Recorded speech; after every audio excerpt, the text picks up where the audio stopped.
It's a war in northern Mexico. Two factions of the same criminal group, the Sinaloa cartel, in open conflict. Both sides have private armies, tooled up gunmen who look just like normal soldiers.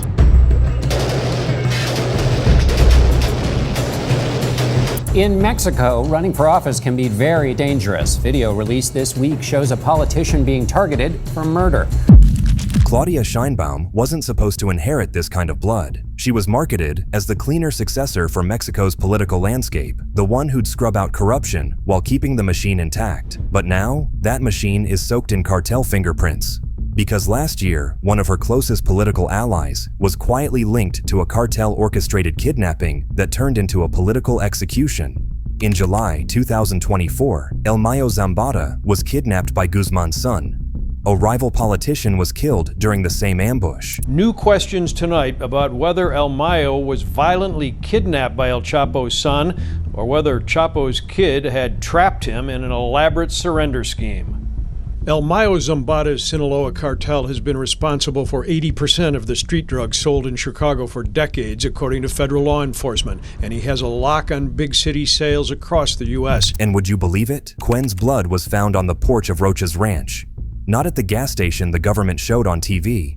They literally faked an entire murder scene. According to what journalist Joan Grillo published yesterday on the Crash Outanito portal, Ismael El Mayo Zambada was lured to a meeting in Culiacan in which Joaquin Guzman Lopez, as an envoy from the Chapitos faction, and Hector Melesio Quenector from the University of Sinaloa and federal deputy-elect, were supposedly participating. Guzman Lopez was already planning to surrender in May, so when he entered the house where the meeting was to be held, located in the Huertos del Pedregal subdivision, his gunmen ambushed him. The Sinaloa's prosecutor's office has indicated that the murder of Hector Cune, which occurred on Thursday night, when we already knew about the capture in the United States of El Mayo Zambada, well, the prosecutor's office insists that this was due to an attempted robbery of a vehicle at a gas station where they stopped to fill up with fuel, that they tried to steal his truck and that they shot him. However, according to this version by Joan Grillo and Juan Alberto Chadillo, it could be revenge for what is described as the great betrayal within the Sinaloa cartel. But here's the twist.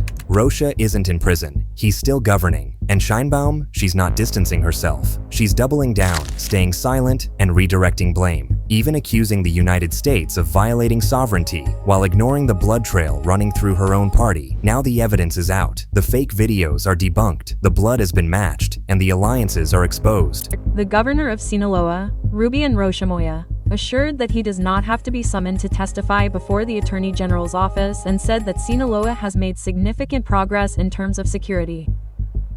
How far is pacification? I cannot quantify it, but I would say that we have made very, very significant progress. We already have a very consolidated operation with federal and state forces.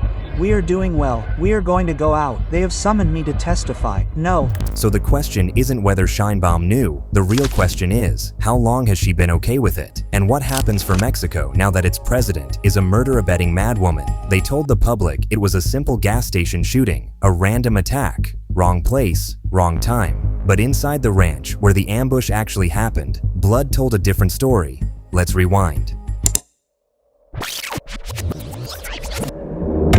The story starts on July 25, 2024, with legendary El Mayo Zambada. El Mayo arrives at a private ranch near Culiacan. He believes he's there to mediate a political dispute between two powerful figures, Joaquin Guzman Lopez, son of El Chapo, and Sinaloa Governor Ruben Rocha Moya. That meeting was pitched as neutral territory, a gesture toward peace during a time of growing tension within the Sinaloa cartel's warring factions. But there was no mediation, no governor, no neutrality. Instead, El Mayo walks into a trap. Moments later, Zambada was drugged, subdued, and forced onto a plane headed for El Paso. Ismael El Mayo Zambada, the alleged Sinaloa drug cartel co-founder, released a statement today where he says he was not brought to the U.S. voluntarily. As we previously reported, Zambada, along with the son of El Chapo, Joaquin Guzman Lopez, was arrested by U.S. authorities near El Paso. His attorney telling KTSM Zambada did not negotiate any terms with the U.S. government ahead of his arrest. The statement Zambada released today says in part, quote, "I did not voluntarily come to the United States, nor did I have any agreement with either government.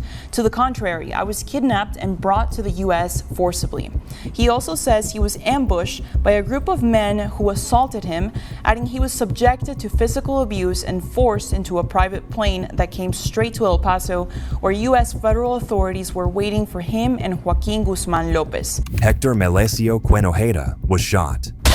Not in some random street corner, but on that ranch, near the very porch where the three men were supposed to talk. Now to the arrest of two leaders of the Sinaloa drug cartel. Ismael El Mayo Zambada was apprehended when he was duped into getting on a flight he thought was going to northern Mexico, but in fact, it landed in El Paso, Texas. And Joaquin Guzman Lopez, the son of notorious drug lord El Chapo, was secretly flown to Chicago. Zambada, once untouchable and undefeated in his mountain hideouts, wasn't there willingly. His legs were zip-tied to the plane seat. His godson, Guzman Lopez, had betrayed him. This wasn't just a surrender, it was a calculated strike, and the chaos it unleashed would turn Mexico into a war zone. Before Zambada stepped onto that plane, violence had already erupted back in Culiacan, the capital of Sinaloa. Hector Melesio Cuenojeda, a prominent politician, had been gunned down at a gas station. Authorities in Sinaloa insisted it was a robbery gone wrong, but security footage and bloody evidence told a different story. Cuen's death was too coincidental to ignore. The same day he died, Zambada was kidnapped, lured to a meeting by Guzman Lopez under the pretense of resolving a dispute. Zambada's attorney, Frank Perez, called it an ambush. 6 armed men in military fatigues attacked, tied him up, and forced him onto the plane. The betrayal didn't just break alliances, it shattered decades of cartel rules. The Sinaloa cartel, once united under El Chapo's empire, had already fractured after his arrest in 2017. On one side were El Mayo and his old-school lieutenants, Los Mayos. On the other was El Chapo's sons, known as Los Chapitos. For years, a fragile truce had kept the peace, but that day, July 25th, marked the end of it. The Chapitos thought they'd won by handing Zambada over to the US, but they underestimated him. Even from his prison cell, El Mayo sent a chilling warning.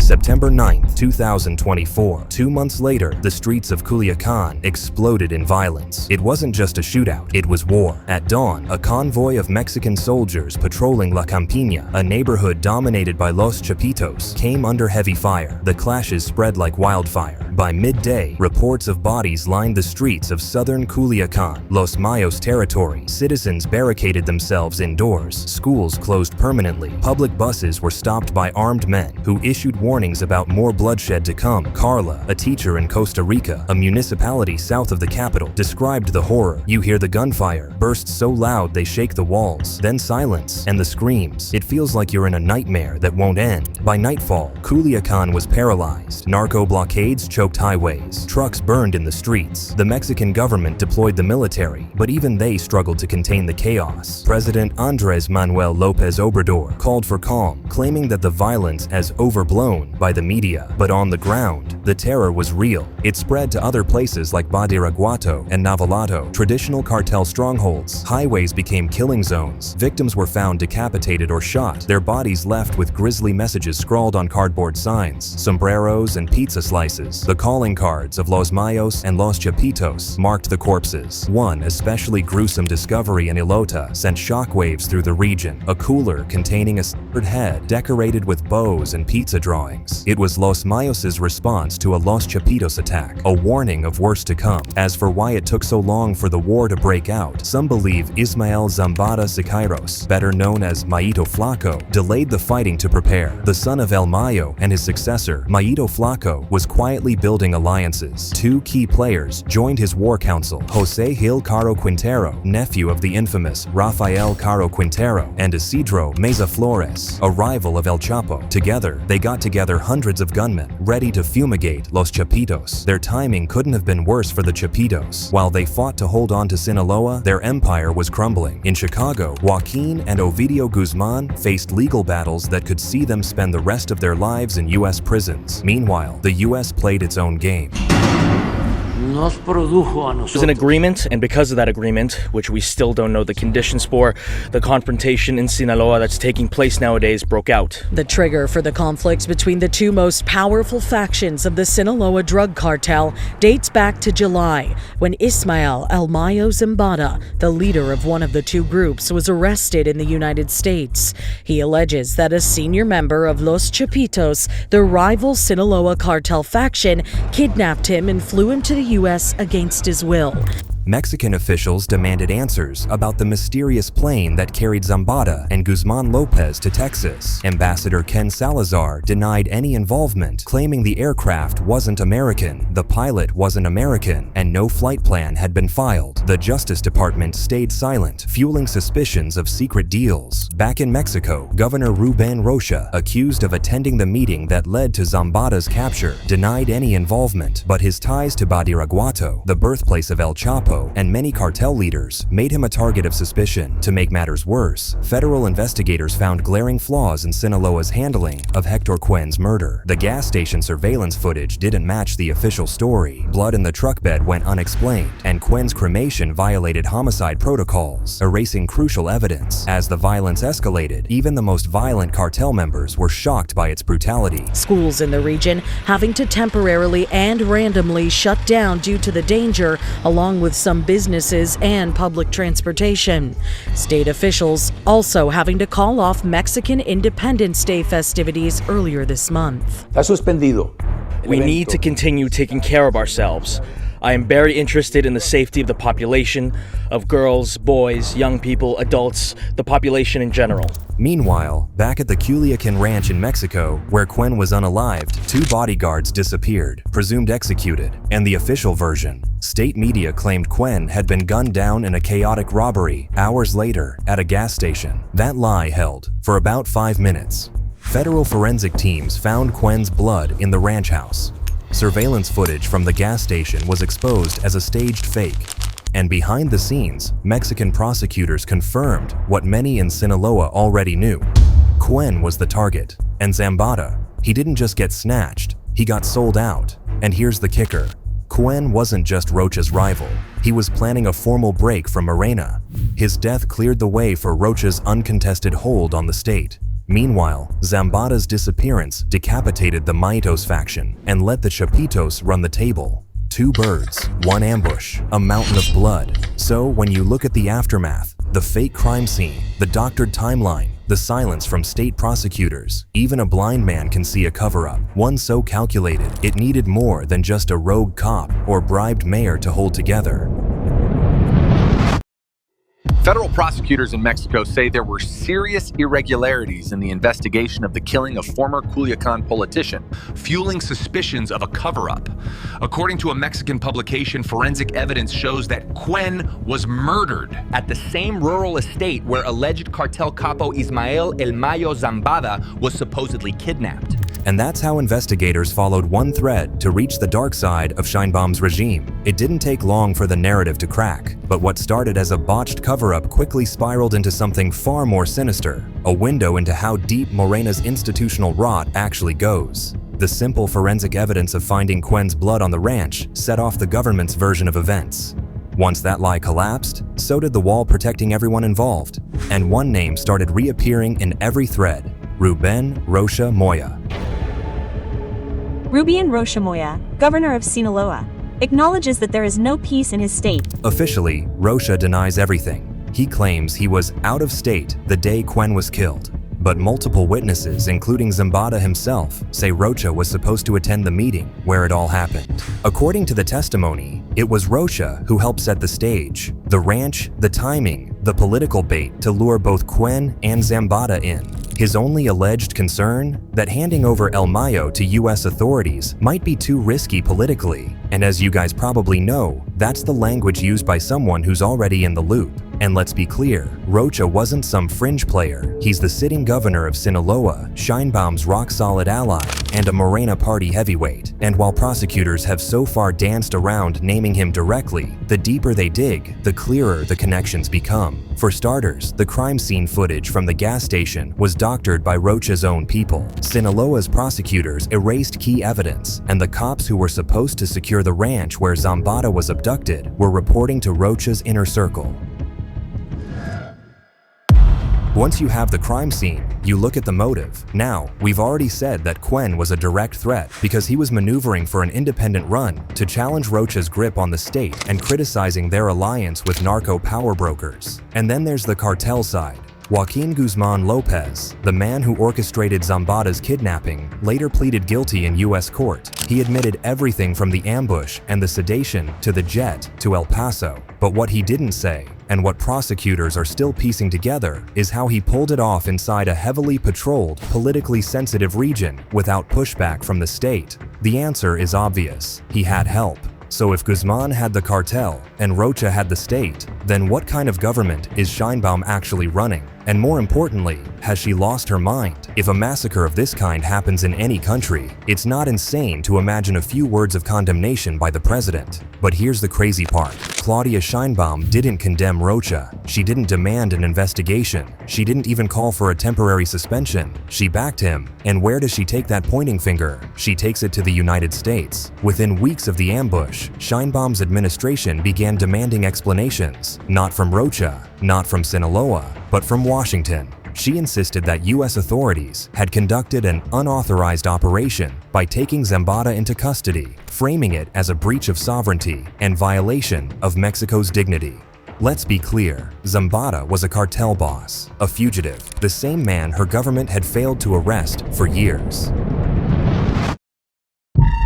But the moment his capture exposed one of her own governors, Sheinbaum turned the story upside down. Suddenly, the US was the aggressor, Mexico was the victim, and Rocha, he's just a poor passerby, according to Sheinbaum. And it didn't stop with the US behind closed doors. Senior officials in Guatemala and Colombia reportedly raised concerns about cross-border cartel flows linked to the Chapitos. Intelligence sharing dropped, regional trust cracked, and still, Sheinbaum clung to the line that Mexico had been left out of the loop, as if the problem was communication, not corruption.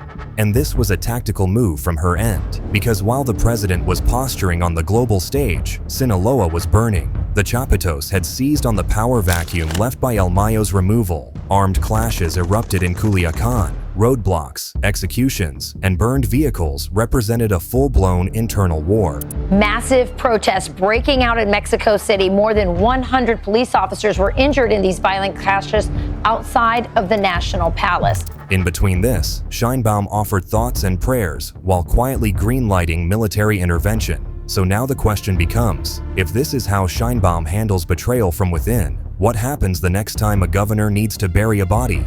Rocha is still in office, the FGR hasn't touched him, and everyone inside Morena is pretending the blood on that ranch floor never existed. But here's the problem Mexico is walking into. If a governor can allegedly coordinate a cartel kidnapping and keep his job, then the line between elected office and criminal power is gone. The state didn't fail to stop the massacre. The massacre happened because the state was involved. The story continues to unfold, and if you want to stay in the loop, then subscribe to our channel and comment what you think will happen in the coming weeks. In the meantime, click on any of the cards on your screen right now to watch more of our videos.